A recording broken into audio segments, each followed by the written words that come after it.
Hlavně rychle, ale. Já vám teďka ukážu, jak se dělá omáčka z citrónu. Kdybyste neměli citron, tak tam dejte limetu. Kdybyste neměli ani limetu, tak tam nedávejte nic. Dáte si tam trošku cibule.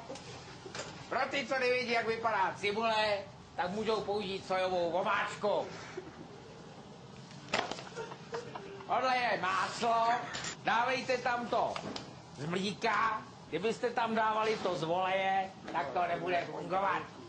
Když jsme to dělali v Petersberghofu, tak tam na to stála fronta. Prohodím. Roztopím. Vidíš to? Takhle. Proč tam nic není? Žádnou z těch věcí, která patří do té omáčky, jsme nesehnali. Teď si sem přijeli zaližovat. Jdeme mít citron, nebo to tady roztískám, kluci. Díky.